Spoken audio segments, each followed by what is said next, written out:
Bonjour et bon dimanche. Que la paix de notre Dieu soit sur nous. Je le dis tout le temps, c'est mon refrain. Sans la paix, nous ne pouvons rien faire. Peu importe ce que tu as. Quand la paix n'est pas là, il y a beaucoup qui sont riches. Il y en a qui dorment dans des palais. Le miel coule, il n'y a pas de paix.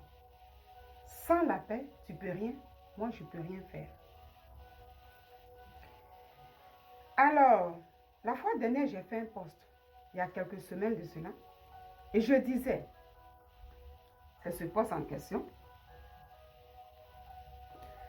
Je disais, beaucoup de personnes sont intelligentes dans leur famille, mais ne sont pas sages. Voilà pourquoi il y a beaucoup de divisions et de problèmes. Parce que ce qu'il faut savoir, l'intelligence n'est pas égale à la sagesse. C'est ce que j'avais dit sur ce poste. Et aujourd'hui, je me suis rappelé de ce poste en question. Pourquoi je me suis rappelé? Je me suis rappelé parce que hier, j'ai vu une vidéo. Une petite vidéo. Et quand j'ai regardé la vidéo, ça m'a fait sourire.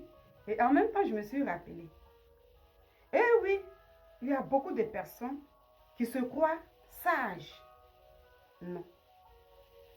Il y a beaucoup de personnes, une fois qu'ils se disent que je suis intellectuel, je suis intelligent, je suis sage. Malheureusement, l'intelligence n'est pas égale à la sagesse. Être intellectuel n'est pas égal à la sagesse. Et voilà pourquoi dans nos familles, comme je l'ai dit, dans nos familles, sur le côté professionnel, ça veut dire avec nos collègues, amicalement aussi, il y a beaucoup de divisions et de problèmes. Les personnes qui ne sont pas toujours sages dans la vie sont des personnes qui se victimisent, qui ne se mettent jamais en cause. Dans nos familles, quand des gens sont des aînés, ils doivent toujours avoir raison. Ça veut dire leur manière d'agir. Ils se disent que, voilà, ils ont toujours le savoir. Ils se disent qu'ils sont toujours sages, ces gens-là. Et c'est dommage. Quand vous voyez que dans les familles, il y a beaucoup de divisions, il y a beaucoup de problèmes, ce sont des personnes-là avec qui il faut toujours régler des problèmes. Ce sont des personnes qui créent des problèmes, peut-être sans le savoir, ou même sciemment. Une personne qui n'est pas sage est quelqu'un qui crée les problèmes chaque jour. Prenez un peu dans les familles. Je suis l'aîné. Si moi j'ai dit ça, mon petit frère n'a rien à dire. Si j'ai dit ça, ma petite soeur n'a rien à dire. C'est moi qui dis ça. Pourquoi la personne est comme ça? Puis moi, elle me dit. Des personnes à qui on ne peut jamais dire des choses. Pourtant, ces personnes-là ne sont pas sages. La personne que tu vois, que tu te dis, oui, je suis plus âgée qu'elle. Elle est même sage que toi. Mais toi, tu n'es pas sage. Mais le mot sagesse, là, tu t'attribues ça. Pourtant, être sage, c'est du travail. On ne peut pas être sage sans être intelligent. Oui. C'est pourquoi le Seigneur nous dit dans sa parole, dans le livre de Proverbes 7, 4, il dit, dis à la sagesse, tu es ma soeur, l'intelligence, tu es mon ami. C'est quand tu as ces deux choses-là, tu es sauvé. Parce qu'une personne ne peut pas être sage sans être intelligent. Mais une personne peut être intelligente, même intellectuelle, et ne pas avoir la sagesse. Et malheureusement, il y a beaucoup de personnes qui manquent de sagesse. Moi, comme ça, je vais parler de moi un peu. Moi, je dis, je suis sage. Oui, il faut connaître ses capacités, ses valeurs. Moi, Nina, je suis une personne sage. Et je le dis. Ce n'est pas pour me vanter ni glorifier, mais je l'ai remarqué. À travers mes actes, à travers des gens même qui sont plus âgés que moi, que souvent face à certaines situations qui viennent même, qui cherchent à me contacter, et même quand je leur dis, tu dois faire ça, faire ça, faire ça, faire ça, les personnes me disent, mais tu es moins âgé que moi, mais tu es sage. Donc je vais le dire, je suis sage. Donc il faut chercher la sagesse dans sa vie. Mais il y a des gens qui sont âgés, et même devant les petits frères, devant les petites soeurs, avec les amis, mais la sagesse n'y est pas. Et ces personnes causent tout le temps des problèmes. Aujourd'hui, je parle de la sagesse. La sagesse, d'abord, c'est la crainte de Dieu. La sagesse, d'abord, c'est Dieu. Je ne dis pas que je suis parfaite. Mais quand une personne sage réfléchit, quand tu es sage, tu es face à une situation, même quand tu dois même faire des propositions à des gens, que ce soit même des petits frères, même des amis et tout, ou bien face à une situation, Une personne sage réfléchit, calcule les pour et les contre avant d'agir. Par contre, la personne qui est tout simplement intelligente ou intellectuelle ne calcule pas les pour et les contre et puis parle comme ça, tout va.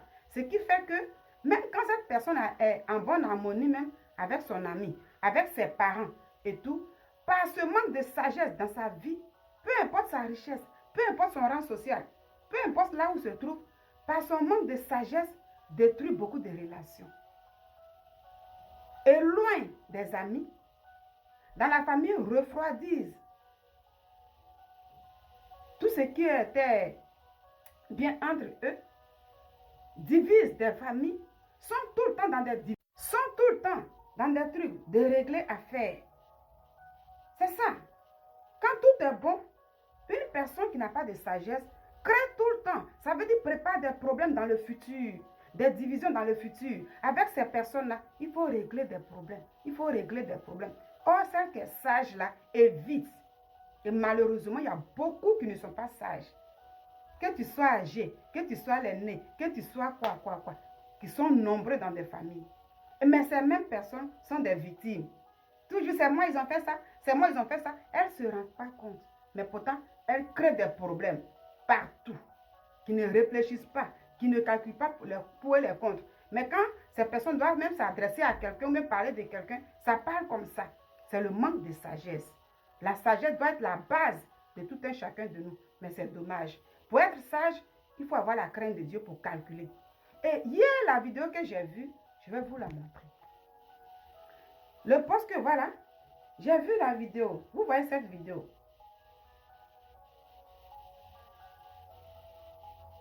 Voici une vidéo. Regardez cette vidéo. Et tu veux aller dans les toilettes des femmes? Non. Là, Attends, je vais mettre le volume un peu. En fait, je ne sais pas. Parce que je ne peux pas avoir un avis sur ça. Si un homme se sent femme. Dans cette petite vidéo, je ne vais pas revenir pour ne pas que la vidéo, elle dure. Dans cette petite vidéo, hier, je suis tombée sur la vidéo. Le monsieur en question que vous voyez, il est face à un journaliste ou bien un animateur, je ne sais pas. Mais il y a eu un micro-trottoir. Et c'est en France. Le monsieur lui demande comme ça. Que un homme qui se sent une femme à l'intérieur de lui, qui veut aller dans les toilettes des femmes, quel est ton avis? Et le monsieur, vous voyez, il réfléchissait. Quand il disait je dis, ah, ça, puis il cherchait les mots, il réfléchissait. Il calculait les pour et les contre. Et il a dit en même temps, non, ça, je ne vais pas donner mon avis dessus. C'est une personne qui vient d'être sage. C'est ça, moi, j'appelle la sagesse. Pourquoi? Parce que l'homosexualité est légalisée en France. Et si ce monsieur ne réfléchissait pas, et qu'il disait tout simplement, non, c'est pas bon, parce que il aurait eu des problèmes, puisque c'est public. Mais il a évité des problèmes, parce que là où je suis, c'était tout légalisé. Moi, je suis de passage, je ne peux pas me prononcer. Voici la sagesse, voici l'intelligence. Ça n'a pas besoin d'être grand, une légende d'abord, beaucoup d'argent pour dire qu'on est sage. Par contre, regardons cette vidéo.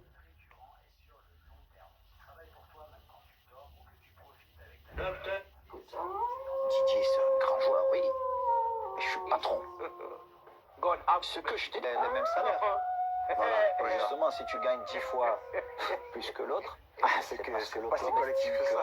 Je suis le plus important. tu es plus important. Mais là, je reviens à une question, Samuel. Justement, écoute. Didier, Voilà. c'est un grand joueur, oui. Et donc, je vous ai montré toutes ces petites vidéos. Et c'est là que je me suis rappelé de cette vidéo qu'a fait Samuel Eto'o au cours de l'interview. Vous voyez, les deux se sont retrouvés au mariage de Kérosène. Mais il y a eu une polémique. Didier n'a pas salué Samuel Eto'o. Pourtant, il a salué. Pourquoi il y a eu ce froid? Il y a eu ce froid parce que Samuel Eto'o a manqué de sagesse lors d'une interview. Je suis le patron de Didier et je suis plus important parce que je touche trop. Voici le manque de sagesse. Et ça refroidit entre les deux amis. Voici comment beaucoup de personnes éloignent et détruisent des relations, envoient des divisions. Aujourd'hui, Samuel Eto'o, comme ça, il a envoyé une division entre lui et Didier Drogba parce qu'il a manqué de sagesse.